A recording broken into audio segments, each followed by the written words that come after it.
का जड़ कर्म चेतन बंधकारु कर्म के अवसान का कह कर स्वरूप यथार्थ जग का जो किया उपकार है उसके लिए जिन वाणी माँ को वंदना शत बार है वंदना शत बार है वंदना शत बार है।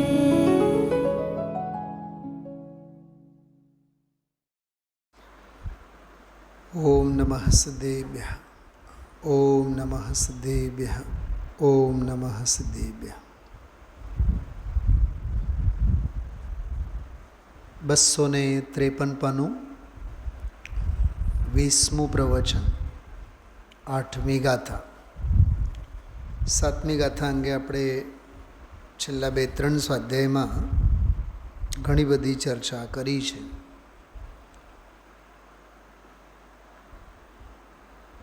આત્મામાં કે જ્ઞાન સ્વભાવી આત્મામાં જ્ઞાને નથી, દર્શને નથી, ચારિત્ર્ય નથી. ત્રણેયનો અભેદ એવો આત્મ સ્વભાવ છે.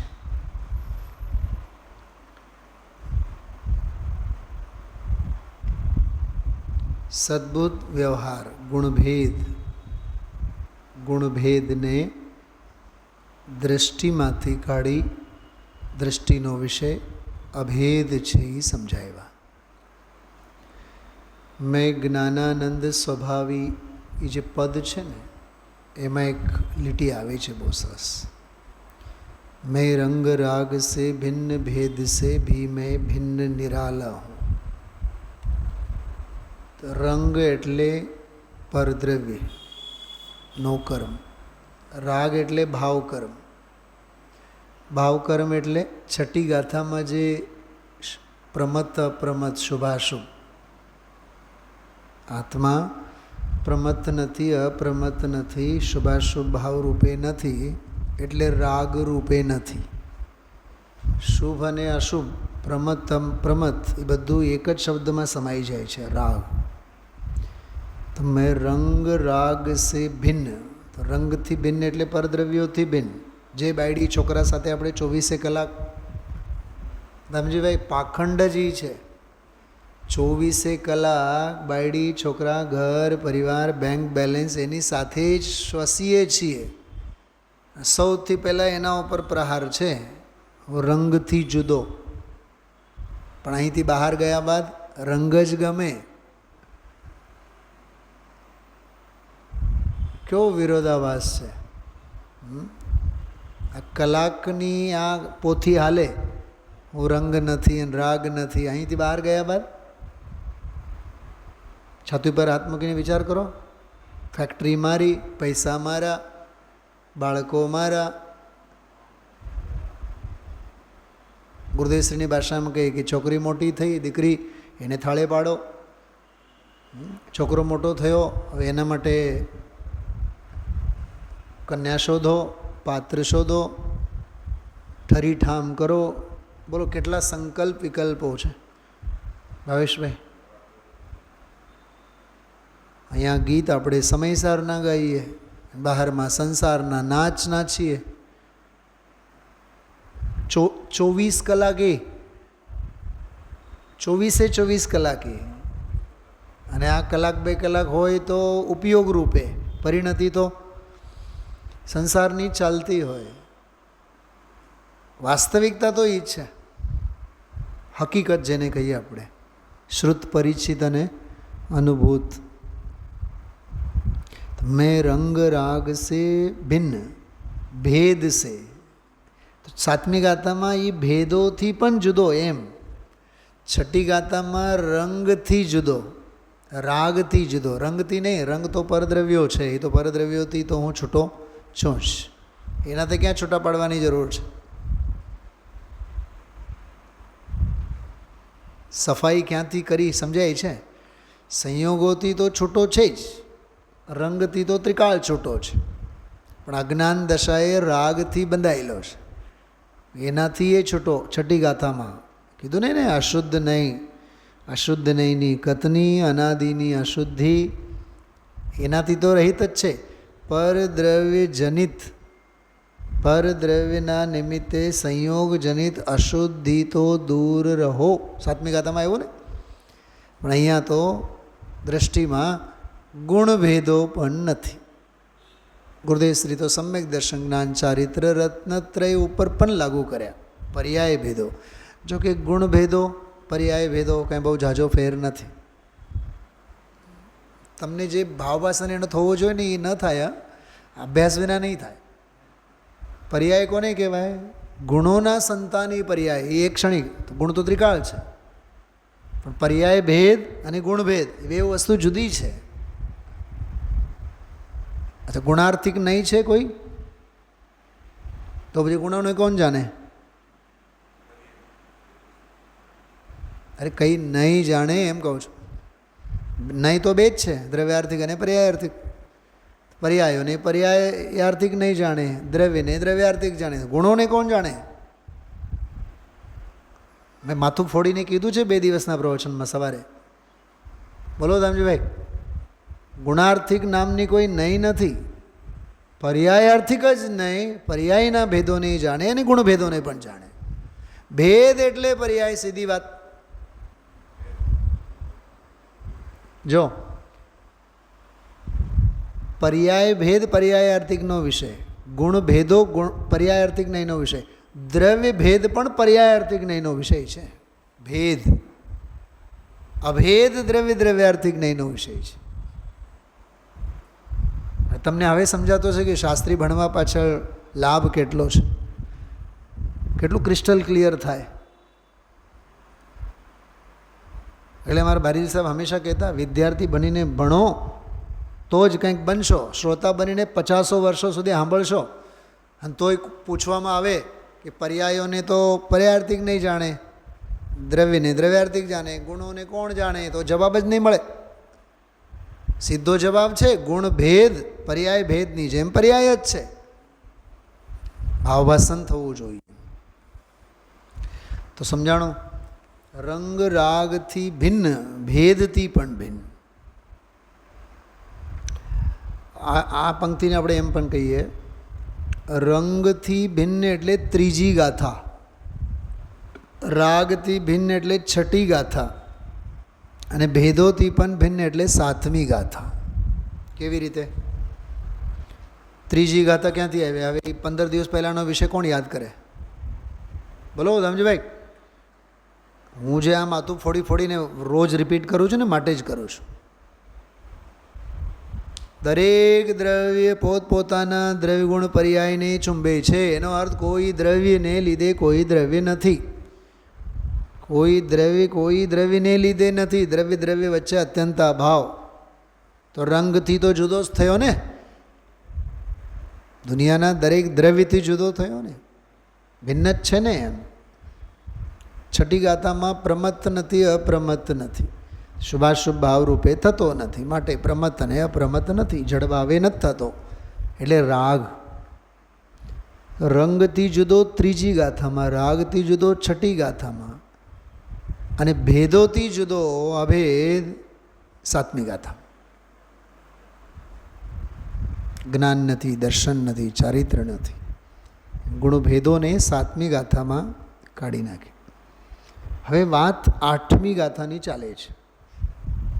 8મી ગાથા એક વખત માંગલિક તરીકે પહેલાં ગાથા બોલીએ. જહણવી સક્કમણ જો અણજ ભાસમ વીણાદુ ગાહેદુમ તહ વ્યવહારેણ વિના પરમત્વ દેશણમ સક્કમ. ભાષા બધી અજાણી ભાષા છે. નીચે સંસ્કૃતની છાયા વાંચીએ ને છટ પકડાઈ જાય. 257મું પાનું છે, ઝડપથી જુઓ. નીચે સંસ્કૃતમાં યથા ન અપી શક્યો જહ નવી સક્કમ, એટલે જેમ શક્ય નથી. શું શક્ય નથી? અનાર્યો, અનાર્ય ભાષામ વિના, અનાર્ય ભાષા વગર, અનાર્ય એટલે મ્લેચ્છ. એક હોય છે આર્ય, બીજો હોય છે મ્લેચ્છ. પણ આર્યનો વિરુદ્ધાર્થક શબ્દ છે અનાર્ય. અનાર્ય એટલે જેનામાં આર્યપણું નથી. આર્યપણું નથી એટલે સુસાંસ્કૃતિકપણું નથી, સભ્યતા નથી, સમજણ નથી, વિવેક નથી. ગંવાર, અનાર્ય એટલે સાવ ગંવાર થાય, સાવ ગંવાર. બુદ્ધિએ ગંવાર, પહેરવેશે ગંવાર, ભાવે, અહીંયા તો ભાવે ગંવારની વાત ચાલે છે રામજીભાઈ. એટિકેટમાં બધા કપડાં વપડા લગભગ જોરદાર હોય. તમે આ યુટ્યુબ ઉપર વગર જોતા હો, ઇલેક્શન આવે ને એટલે નાની નાની ક્લિપો આવે. કોઈ એવા હોય 70-80 વર્ષવાળા રાજનીતિકો, એને પૂછે ઘણા એમએલએ એટલે શું, તો એને ખબર ન હોય કે એમએલએ એટલે શું. ઓલા હોય ને એમ ગોળ ગોળ જવાબ આપે. પછી બોલો, રાજનીતિમાં 50 વર્ષથી કામ કરતા હોય પણ એમએલએનો અર્થ ખબર ન હોય. એવા જ ઘાટ સ્વાધ્યાયી સમાજમાં છે. જેમ ઓલા રાજનીતિમાં એમએલએનો અર્થ ખબર ન હોય ને, એમ અહીંયા અનારી શબ્દ પૂછવામાં આવે, મ્લેચ્છ શબ્દ પૂછવામાં આવે, કાંઈ ખબર ન મળે. અથવા આ 2 દિવસ જવા દો ને, 8મી ગાથા આજે કાલે પૂરી થવા દો, પછી 2-3 દિવસ પછી હું સભામાં પૂછું, બોલો મ્લેચ્છનો દાખલો શેના માટે આપ્યો હતો, એના ઉપર 10 મિનિટ બોલો, 10 પેજ લખી આપો. આગળનું પાઠ, પાછળનું બધું સપાટ. અભ્યાસ કેવો હોવો જોઈએ. અભેદ વસ્તુને નહીં જાણનાર, નિષ્ણાત નથી એવા અબોધ શિષ્યને અભેદ વસ્તુનું ભાન થાય. એને માટે ભેદ ન હોવા છતાં ભેદો ઉપજાવીને ભેદો વડે અભેદને સમજાવવામાં જે આવે તે વગર ઓલો ગંવાર સમજી શકે એવો નથી. એને સમજાવવામાં તો આવે છે અભેદ જ, સમજવું પણ છે એને અભેદ જ, સમજાવનાર પણ સમજીને બેઠો છે અભેદને જ. પણ વચ્ચે એ રામ સેતુ. મને એક વાત બતાવો, રાજા જેવા રાજા રામને વાંદરાઓ સાથે શું લેવું દેવું? વાનર સેના સાથે શું લેવું દેવું? પણ પોતાની સીતા જોઈએ ને. તો રામ આ બાજુમાં, બીજી બાજુમાં સીતા, અને બંને વચ્ચે સેતુ નિર્માણ. સમજો છો કે નહીં કે મેં ડિટેલ બતાવવું પડે? હા, સેતુ નિર્માણથી માંડીને સીતાની શોધ સુધી અને સીતાનું પ્રત્યાર્પણ અયોધ્યા એ વાનરો વિના નહીં થાય. એટલે રામ જેવા રામને પણ વાંદરાઓના શરણે જવું પડે. હસવું આવે એવું છે કે નહીં? દાખલો બનાસદાસજીએ ભજન બનાવ્યું છે આવું, વિરાજે રામાયણ ઘટમાહી. એમાં શુભ ભાવને વાંદરાઓ કીધું છે, વાનરો કીધા છે. એમાં 8મી ગાથામાં અનારીની જે ભાષા છે ને એ વાનર સેના છે. આ શું છે? આ શબ્દ બ્રહ્મ શું છે બધું? આ દ્વાદશાંગ 12 અંગ જે શાસ્ત્રો, આ બધું જે કંઈ સમજાયું છે એ બધી વાનર સેના છે. માનો તમે લોકો? વાનરો વિના સીતાની શોધ થાય નહીં, રામને સાતા વળે નહીં.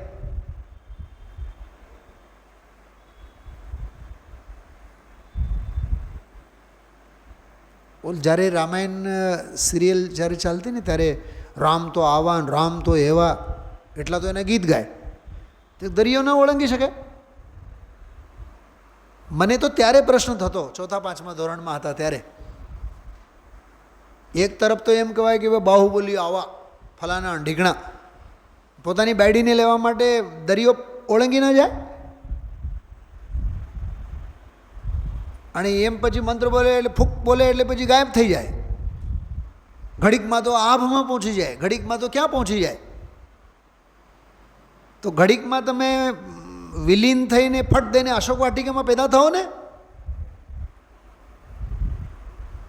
પણ જે રામને એ સિરિયલોમાં ચિત્રે છે એ રામને એ નહીં આવડે. એના માટે કોણ જોશે? પૂછડાવાળા. ભાવેશભાઈ સમજાય છે? થોડુંક લોજિકલી વિચારીએ આપણે. હા, 3 લોકના નાથ કહેવાય ને રામ. ઓહો હો, જય શ્રી રામ. એ કેવા જય શ્રી રામ? પોતાના સીતાને ને બચાવી શક્યા તોય દુનિયા પાગલ છે. હા, ચલો એ વિષય જુદો છે. પણ જેમ ઓલા વાનરોની વચ્ચે સેતુની પણ જરૂર છે, દરિયાની વચ્ચે, એમ એક બાજુમાં બ્રાહ્મણ છે, સામે અનાર્ય છે, મ્લેચ્છ છે. મને તો આજે બપોરે ઘણો વિચાર આવ્યો આના ઉપર. એ અનાર્ય કે મ્લેચ્છનો કેટલો સૌભાગ્ય છે, એણે સમજાવનારા બ્રાહ્મણ મળ્યા. કોઈ ફરજી ટીચર નથી મળ્યા. વેલ ક્વોલિફાઈડ ડૉક્ટર મળે. મરીઝનો કેટલો ભાગ્ય. ને તો એમને એમ તો અડધો તો મરી જ ગયેલો હોય. ઘણા લોકો આરતી ઉતારતા હોય છે ઉંમરવાળા. કોઈક વાર બેસો ને 10-15 મિનિટ વાત કરો ને, અરે રાજકોટમાં ઓલા નીના ઓપરેશન કર્યા, પણ પછી વિક્રમ ભટ્ટનું અમને એડ્રેસ મળ્યું, પછી કોકે કીધું કે બહુ સરસ 6000 ઓપરેશન કરેલા છે. પછી ગયા, મને એ આડે એટલે તરત જ બધું હરકું થઈ જાય, જાણે કે કેલાલ હોય. તમે જોજો ઘણા લોકો ડૉક્ટરોની આરતી ઉતારતા દેવગુરુ ધર્મને એટલું સ્મરણ ન કરતા હોય. આપણા ડૉક્ટર બહુ સારા. ડૉક્ટર તો ડૉક્ટર છે, હજારોમાં એક છે. કેમ? તારા દેહને હંમેશા દવા પૂરી પાડે છે, એટલે તારા આત્માને તત્વજ્ઞાન પૂરી પાડે છે. એવા દેવગુરુ ધર્મનો મહિમા. પણ અમને આત્માનો રોગ છે જ ક્યાં? ધામજીભાઈ, શરીરે રોગી છીએ અમે. અમે આત્માએ રોગી થોડીક છીએ. એ જ તો સૌથી મોટામાં મોટો મનોરોગ છે. આત્મભ્રાંતિ સમરોગ નહીં. ખ્યાલમાં આવ્યું? એટલે આ 8મી ગાથામાં જે ભાષા લીધી છે, એક તરફ બ્રાહ્મણ, બીજી કોર મ્લેચ્છ. મ્લેચ્છને માટે આમાં અનાર્ય શબ્દનો પ્રયોગ છે. તો યથા ન અપી શક્યો અનાર્યો. અનાર્ય ભાષામ વિના ગ્રાહયતુમ. અનાર્ય ભાષા વિને એને ગ્રહણ કરાવવું શક્ય નથી. સવારે બહુ એની પિંજણ કરી છે આપણે. ગુરુ તો ગ્રહણ કરીને બેઠા છે. હવે ભાગ્ય કાળલબ્ધિ પાકી છે. કોની? શિષ્યની, ઓલા મ્લેચ્છની. છે મ્લેચ્છ, ગમાર, પણ એની એવી કાળલબ્ધિ પાકી છે કે ગુરુને હવે પડી છે કે એને ગ્રહણ કરાવે. ઓલાને કદાચ ન પણ પડી હોય. જેમ કોરોનાના કાળમાં પબ્લિકને ક્યાં પડી હતી ડોઝ લેવાની? સરકારે પકડીને મફતમાં ઘરે આવીને ડોઝ પાયા છે ને. ઘરે આવતા દવા દેવા આવતા, ઘરે સાવ શરૂઆતમાં ચેક કરવા આવે, દવા આપી જાય, મરોમાં જીવો. એમ આ 8મી ગાથામાં અનાદિકાળના મોહરૂપી કોરોનાના રોગના ઈલાજ માટે ઘરે આવીને ગ્રહણ કરાવે છે. કોણ? ઓલો બ્રાહ્મણ. શું સમજાય છે? મારે 2-3 ન્યાય મગજમાં આવ્યા છે આજે, હું એની વાત કરવા માગું છું ખાસ. પણ મ્લેચ્છ એટલે જેની કાળલબ્ધિ પાકી છે. મ્લેચ્છ એટલે જેની ઉપાદાન શક્તિ હવે જાગૃત થઈ છે. ઉપાદાન શક્તિ તો એની એવી જાગૃત થઈ છે જેમ જંગલમાં હરણને ફાડીને ખાતો સિંહનો જીવ એટલે અનાર્ય. અને એનો ચારણ રીતિધારી બે મુનિરાજો આવીને સમજાવે છે, તું 24મો તીર્થંકર થવાનો છે. એ બ્રાહ્મણ સ્વસ્તિ. ઓલા બે મુનિરાજોએ કીધું, એકનું ન સંભળાય તો બીજાનું તો સંભળાય. બે હવે આવ્યા હતા ને, સમજાવનારા બે હતા, સ્વસ્તિ કહેનારા બે હતા. આ તો સમજો કે એક કીધું ન સમજાણું, પછી એને પૂછ્યું બીજાને, આ વળી શું બોલે છે સ્વસ્તિ? તો એમ કહે છે, તું 24મો તીર્થંકર થવાનું છે, તારું પરમ કલ્યાણ થાવ. જાગ રે નાથ જાગ. હવે આ માંસ માછલા ઈંડા બધું ખાવાનું મૂકી દે, અથવા આપણી ભાષામાં થોડોક ધંધો વ્યાપાર વગેરે હવે ઓછો કર. ક્યાં લઈ જવાની સગવડતા છે? ક્યાં ભોગવી શકવાના છો? મોખ હવે. તારું પરમ કલ્યાણ થાવ. હે મારું પરમ કલ્યાણ? એમ જે જાગેલો જીવ છે, પાત્રતાવાળો જીવ છે. બહેનશ્રીના બોલોની ભાષામાં કહું, લાગે એને લાગે.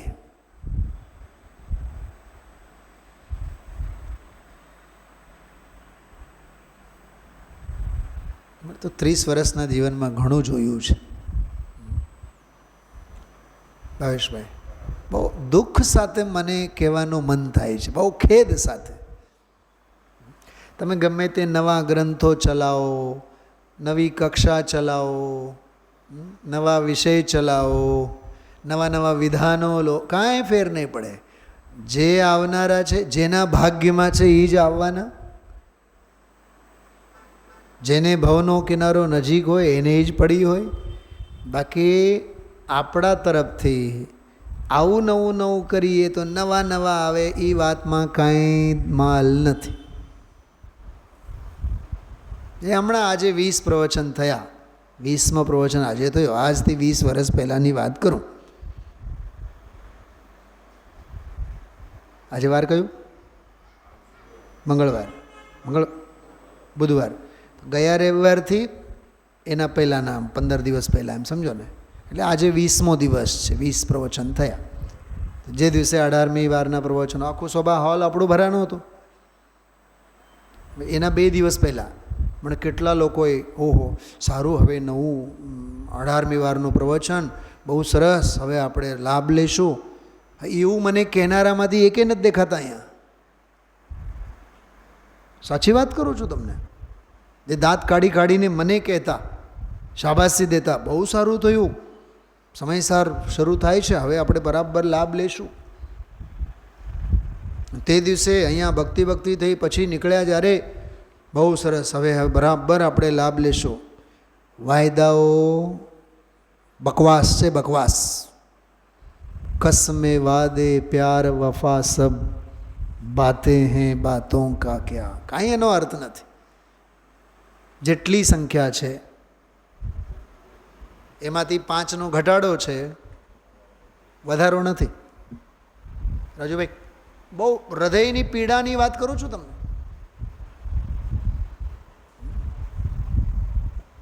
વિદ્વાન રજા લઈને અહીંયા લાઈવ સ્વાધ્યાયમાં રહે.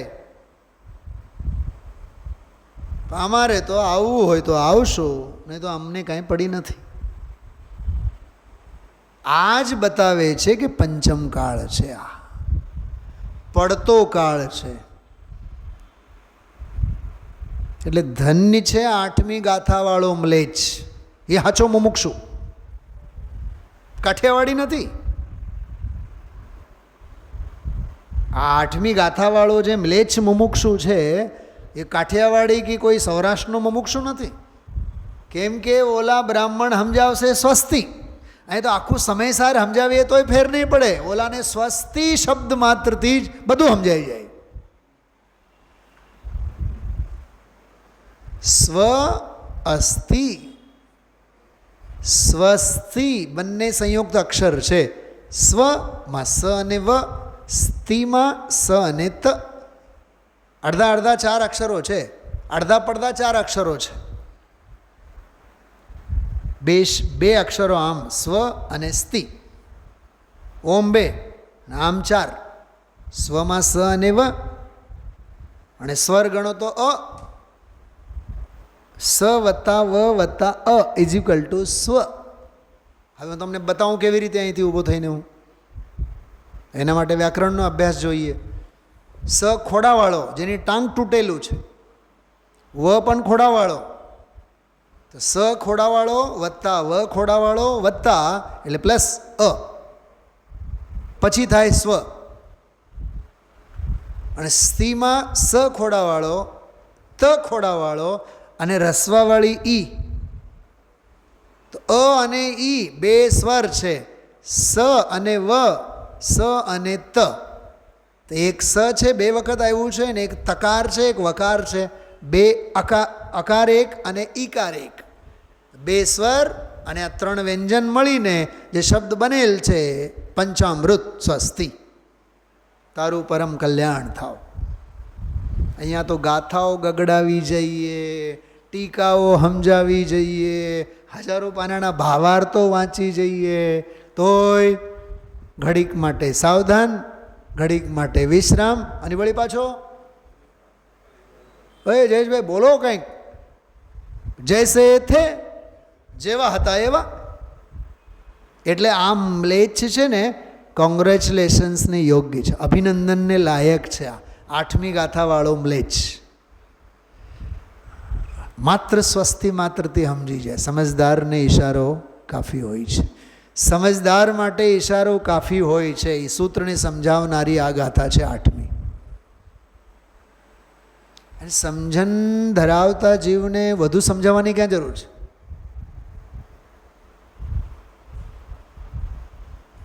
એવી જોરદાર ગાથા છે. તો જેમ અનાર્યને અનાર્ય ભાષા વિના, ભાવેશભાઈ મેં સવારે એક વાત કરી હતી, બારીલ સાહેબનું નામ લઈને કીધું હતું, ભાષા અને ભાવ બે વસ્તુ હોય. ભાષા કોની? ભાવ કોના? અરે ભાષા કોની? શ્રોતાઓની. ભાવ કોના? ભગવાનના. સર્વજ્ઞ ભગવાનના ભાવ હોય ને.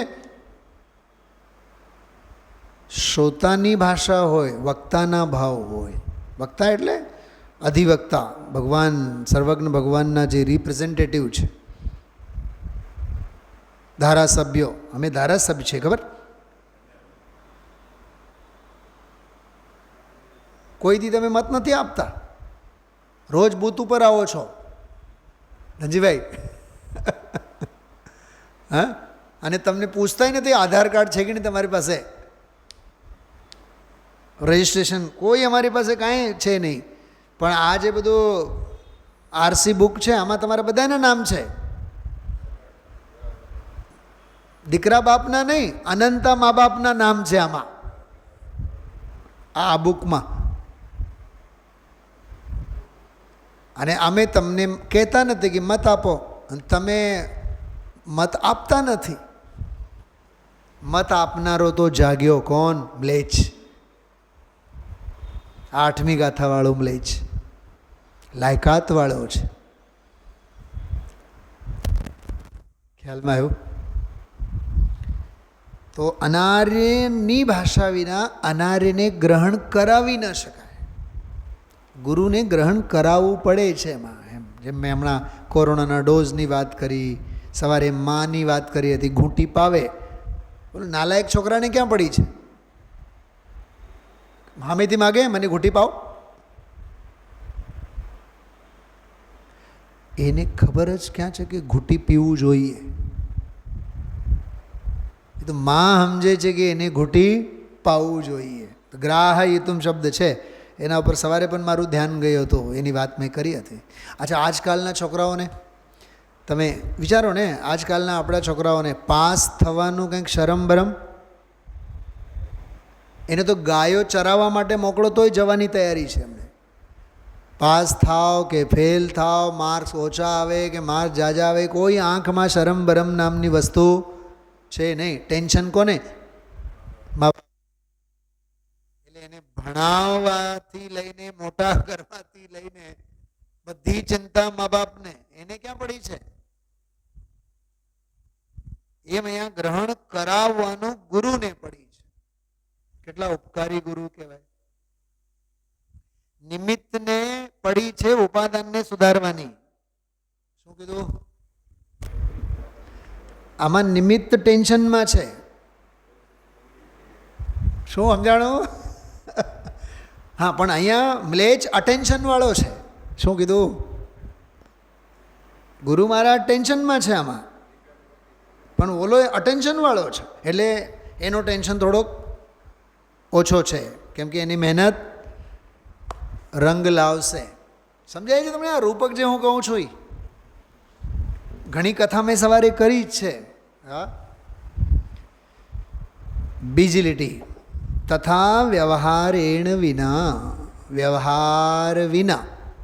વ્યવહાર વિના એટલે ભેદ વિના. શું કીધું? ગુણ ભેદ વિના, પર્યાય ભેદ વિના, ભેદોની ભાષા વિના. એ સામેવાળો જીવ સમજે એવું નથી, કેમ કે એને અભ્યાસ એનો છે ભેદોનો. ખંડખંડનો એમને અભ્યાસ છે, ભેદોનો અભ્યાસ. અભેદનો અભ્યાસ નથી એને.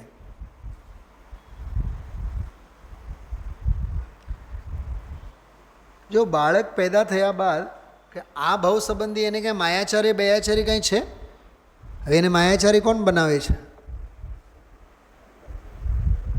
ઓલો પાડોશીની આંટીની ત્યાં બહુ રોજ જવાનું નહીં, ઘરે જે કંઈ ખાવાનું આપવામાં આવે ઘરે જ બેસીને ખાવાનું, અને ઘરની વાતો એને પછી કહેવાની નહીં, અને એ બે બોલે એટલે સાંભળી નહીં લેવાનું, આપણે નમાલા નહીં થવાનું. એ બે બોલે તો આપણે ચાર સંભળાવી દેવાનો. તો એને નક્કર કશાઈ કોણ બનાવે છે? એને દુનિયાદારીની માયાચારી કોણ શીખવાડે છે? મા બાપ જ શીખવાડે છે. તો ગુણભેદની ભાષામાં, ભેદવાળી ભાષા. તો હજી વાત સાંભળજો, બહુ જોરદાર વાત કરું છું. અશુદ્ધિ નહીં, ભેદ. અશુદ્ધિ છઠ્ઠીમાં ગાથામાં ગઈ.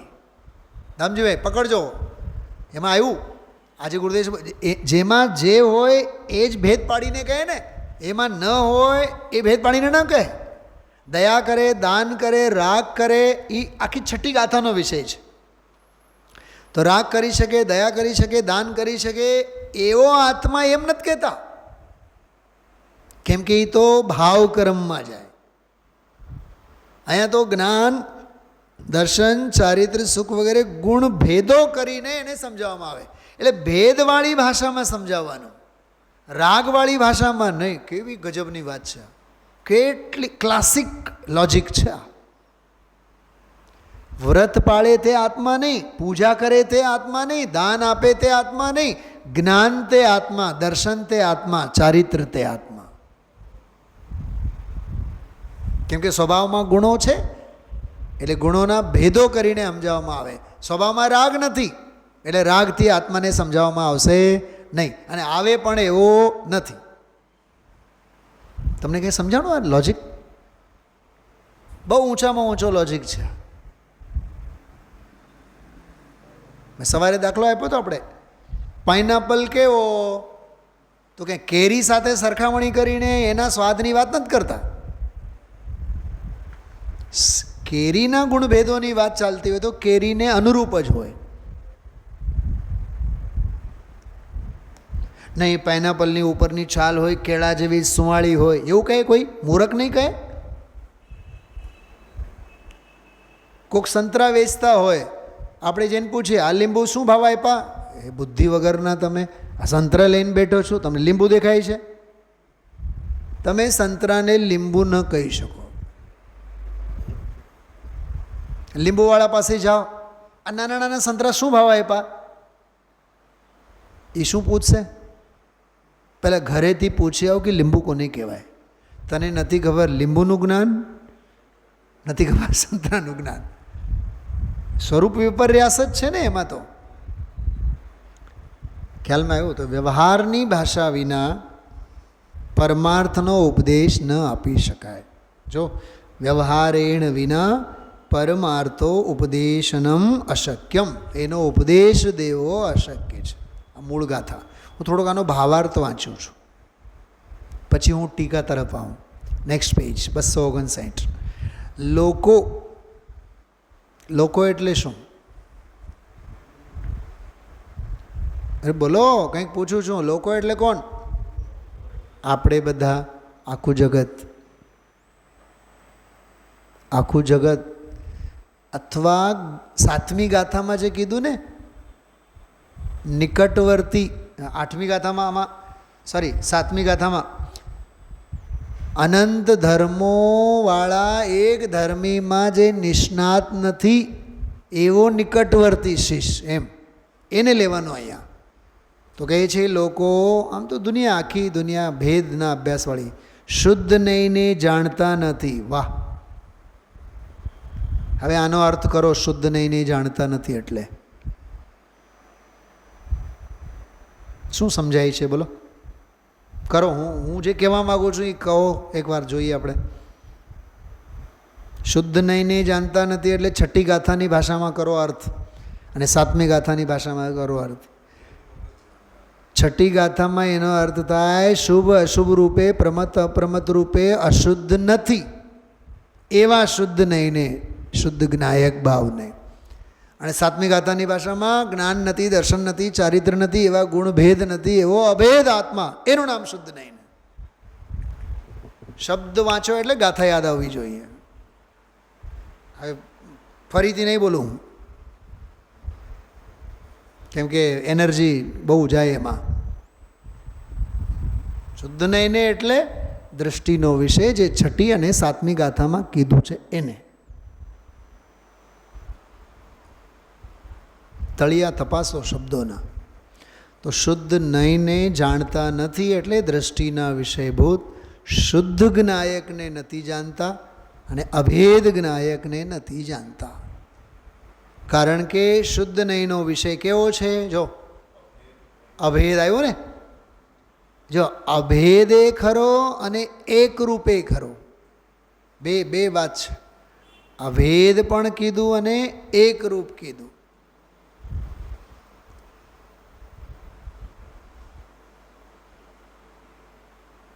બહેનો, તમને એક પ્રશ્ન પૂછું, ત્રણેય દેવીઓ, હા, शरबत बनाओ ने, सिकंजी कहवाए हिंदी में क्या कहते हैं? सिकंजी कहते हैं ना, हाँ, नींबू की सिकंजी. शरबत बनावे, पीणું. अच्छा, એમાં બધું મસાલો નાખે, પાણી નાખે, બરફનો ટુકડો નાખે, ઠીક, ઓકે. પછી એક કાર્યક્રમ બાકી હોય. શું? પીવાનું તો પછી, પણ પીવા માટે સર્વ કરીએ એના પહેલાં. અરે બધું નાખ્યું એમાં, તમે જે બોલો એ બધું નાખ્યું, પણ વચ્ચે હજી એક કાર્યક્રમ થાય. શું? બોલો. હા, ચમચીથી હલાવે ને. હવે હું પૂછું છું, એ શરબતમાં એ હલાવાથી કંઈક ટેસ્ટ બેસ્ટ જાજો આવતો હશે ને? હું પૂછું છું, તમને ક્યાં સમજાય તો સમજો. આમાં શબ્દ આવ્યો હોય, અભેદ રૂપ એક રૂપ. એ શરબતમાં તમે ભેદો બધા ભેગા કર્યા છે અને અભેદ એ થયું છે, પણ જ્યાં સુધી ઓલો ચમચી હલાવે નહીં ત્યાં સુધી એક રૂપ નહીં થાય. અભેદ ખરો, એક રૂપ નથી. સાંભળજો, સિદ્ધાંતમાં સાંભળો. જ્ઞાન છે, દર્શન છે, ચારિત્ર છે, આવા અનંતા ભેદો અભેદ કરી નાખ્યા, પણ જ્યાં સુધી આત્મા હાથ નહીં આવે ત્યાં સુધી એકરૂપ નથી. જો એ ચમચીથી નહીં હલાવો તો એલચી ઉપર રહી જાય. મીઠાના ગાંગડા નાખેલા હોય, આજે બરફનો ગાંગડો નાખેલો હોય તો એ બિલકુલ ત્રિકાળી ધ્રુવ, કારણ શુદ્ધ પર્યાય આત્માને પકડીને નીચે બેસી જાય. પોઈન્ટ સમજાય છે? અભેદે હોવું જરૂરી અને એક રૂપે હોવું જરૂરી.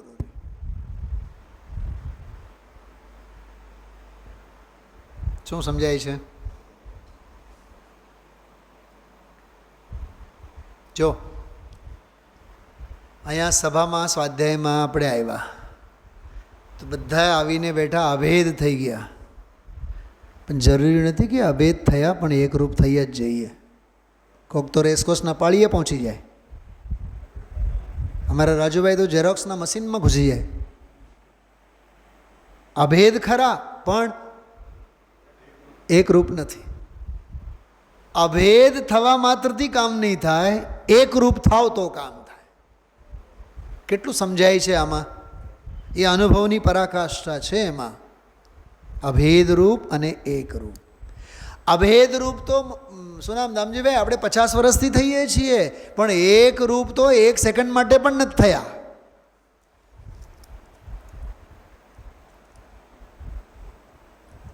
મારી ડાયરીમાં એક બહુ સરસ મજાનું વાક્ય લખેલું છે, ભેગા થવું સહેલું છે, સાથે રહેવું અઘરું છે. બોલો તો એકવાર. આખો સમયસાર છે એમાં. તમારા પ્રિન્સિપલ તો બહુ ગમે એને, મને કે સાહેબ બોલો તો તમે એકવાર.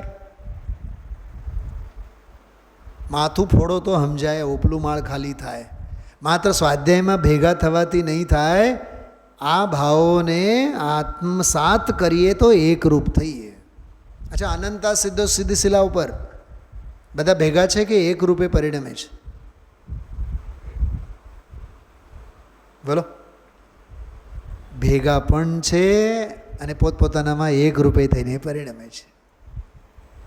શુક્લ ધ્યાનરૂપી ચમચીથી હલાવીને શરબત તૈયાર કર્યો, એ ઘૂંટી પીને બેઠા છે બધા. શુદ્ધ નહીંનો વિષય અભેદ. સાતમી ગાથાવાળો અભેદ કેવો? જ્ઞાન નથી, દર્શન નથી, ચારિત્ર નથી, એવો અભેદ. અને એકરૂપ કેવો? શુભાશુભ પ્રમત અપ્રમત નથી, એવો શુદ્ધ જ્ઞાયક ભાવ એક રૂપ. તેઓ અશુદ્ધ નહીંને જ જાણે છે. જો એની અપાત્રતાની પરાકાષ્ઠા દુનિયાની. તેઓ એટલે કોણ? લોકો. જો આમાં શું બોલ્યા? તેઓ અશુદ્ધ નહીંને જ જાણે છે. જ કેમ લખ્યો? શુદ્ધ નહીંની વાતે સાંભળવા તૈયાર નથી, એમ એવાનો અર્થ.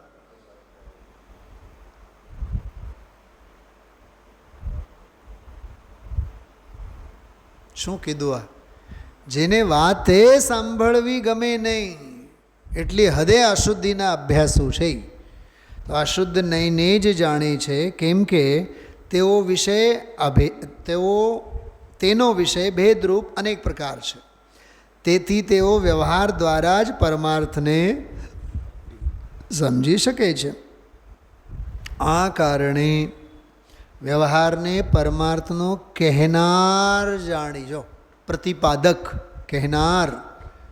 પ્રતિપાદ્ય તો પરમાર્થ અભેદ, તેનો ઉપદેશ આપવામાં આવે છે. વ્યવહારને પરમાર્થનો કહેનાર જાણી, પ્રતિપાદક છે માટે એનો ઉપદેશ આપવામાં આવે. એટલે વ્યવહાર કૃત ઉપદેશ, વ્યવહાર તરફથી ઉપદેશ આપવામાં આવે. વ્યવહારનો ઉપદેશ એટલે વ્યવહારનો નહીં. શું કીધું? હું માનવા તૈયાર નથી આમાં. વ્યવહારનો જનાગમમાં વ્યવહારનો ઉપદેશ છે જ નહીં. ઉપદેશ તો પરમાર્થનો જ છે. ઓલો દાખલો આપ્યો તો, ચંદ્રને માં બતાવે, જો આંગળી દેખાડસ કે ચંદા મામાને દેખાડસ? હવે ઓલું બાળક આંગળીને જોયા રાખે તો માનો અભિપ્રાય થોડોક છે કે આંગળી બતાવવાનો. માને તો બતાવવાનું છે ચંદ્રને. વ્યવહાર વડે દેખાડવામાં આવે, વ્યવહારને દેખાડવામાં નહીં આવે. દેખાડવામાં તો આવે પરમાર્થ. પણ વચ્ચે ઓહો, રામને ક્યાં પહોંચવું છે? સીતા પાસે. શું કીધું? અચ્છા સમજો, થોડુંક દાંત આવશે તમને બધાને. દરિયામાંથી રામચંદ્રજી નીકળ્યા, સેતુ બનીને તૈયાર. ગરમી બહુ થતી હતી જંગલમાં, દરિયામાં નહાવા લાગ્યા. સીતા મૈયાને ભૂલી જાય ને 2-4-6 દિવસ આપણે દરિયાના તળિયે નહાઈએ, માછલાઓ નિહારે, બધા ભગવાન છે. સીતાને શું થાય? જોઈ સેતુમાં મોહાણા. વચ્ચેના પ્રવાસ વખતે જે સેતુ બનાવેલું એનામાં જો મોહાણા, સમજી જ લેવાનું એ રામે નથી, સીતાને લાયક નથી. સમજાણું? એટલું સમજાણું? એમ જે વચ્ચે વ્યવહારવાળી ભાષા છે, શાસ્ત્રની ભાષા છે, એમાં ને એમાં જો એને ઠંડક બંડક બધું મળવા માંડે ને એમાં નહાવા ધોવાનું અને રોજ સાંભળવાનું, તો અનુભૂતિરૂપી સીતા હાથ નહીં આવે અને તું રામ આતમ રામ નહીં રહે, ન અયોધ્યા ન લંકા. શું સમજાય છે બતાવો? ભાષા ભાષામાં રમવા માટે નથી હોતી, ભાવના નાચ નાચવા માટે હોય છે. ખ્યાલમાં આવ્યું? વ્યવહાર ભાષા છે, પરમાર્થ ભાવ છે.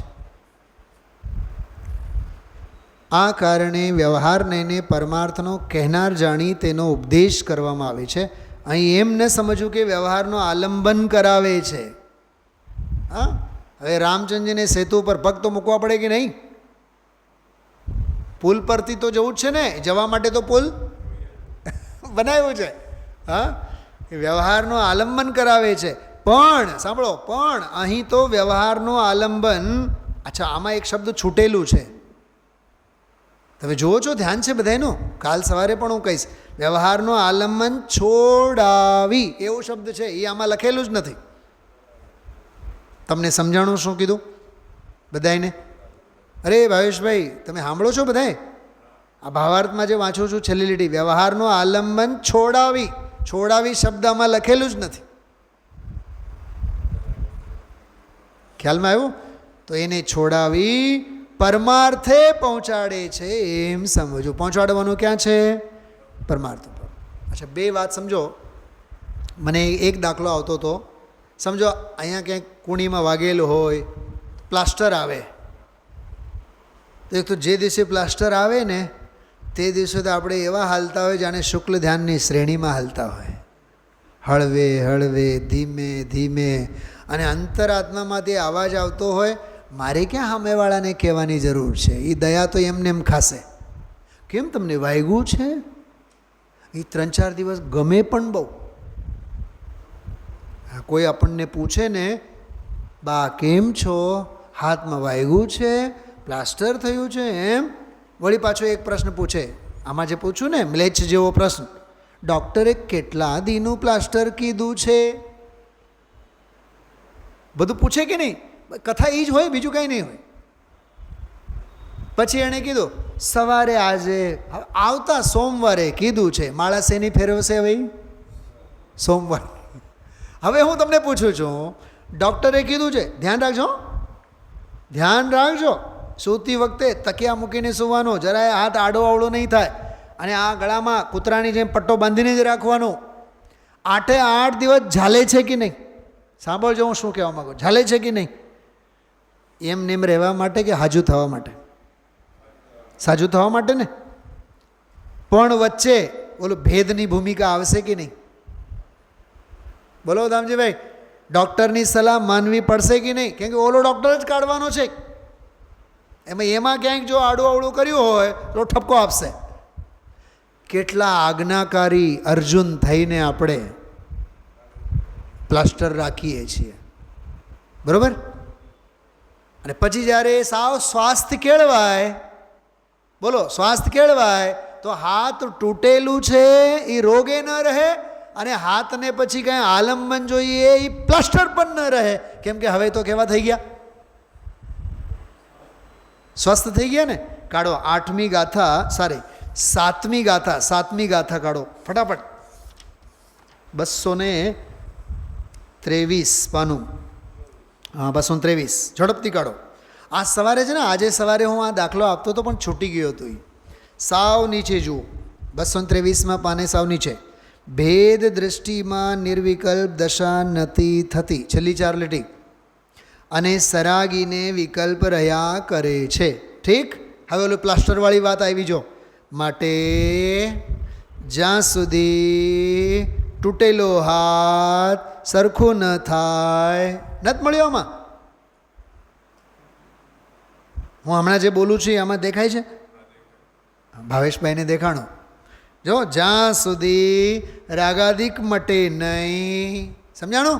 ઓલો હાથનો સોજો મટે નહીં, ત્યાં સુધી ભેદને ગૌણ કરી, અત્યારે પ્લાસ્ટર છે, તૂટેલું છે, બધું ભૂલી જાઓ, પણ હાથને જો સરખું કરવું હોય તો અભેદરૂપ નિર્વિકલ્પ અનુભવ કરાવવામાં આવ્યો છે. એ હાથ સરખું થાય એનો જ ઈલાજ ચાલે છે ને. વીતરાગ થયા બાદ એટલે પ્લાસ્ટર છૂટ્યા બાદ, હાથ સાજુ થયા બાદ ભેદાભેદરૂપ વસ્તુનો જ્ઞાતા થઈ જાય છે. પછી બેઉ હાથેથી પછી ડોલો ઉપાડવાનો, દુનિયાની મજૂરી તો પછી ચાલુ જ. ત્યાં નહીંનું આલંબન જ રહેતું નથી, ત્યાં પ્લાસ્ટરનું આલંબન જ રહેતું નથી. હું સાચું કહું તમને, હું એટલો આનંદ લઉં આ ગાથાઓનું, 7મી ગાથા, અને આવા બધા વિચિત્ર વિચિત્ર દૃષ્ટાંતો મગજમાં આવતા હોય. મને તો આજે આખું પ્લાસ્ટર દેખાણું આમાં. ભેદે ભેદ હોય, ભેદવાનો અભેદ હોય. ભેદે ભેદ હોય પણ ભેદવાનો તો અભેદ હોય. ભાઈ એટલું કહેવા માગે છે આમાં. ઓમ નમઃ સદેવે.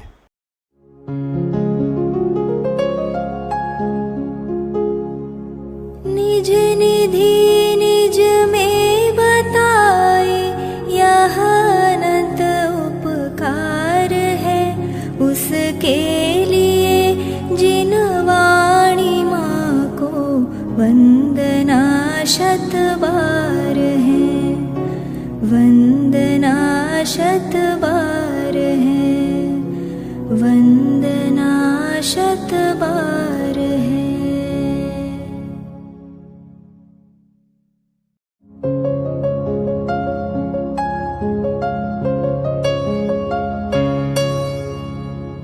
जिन वाणी भारती तो ही जपो दिन रैन, जो तेरी शरणा गहे सो पावे सुख चैन.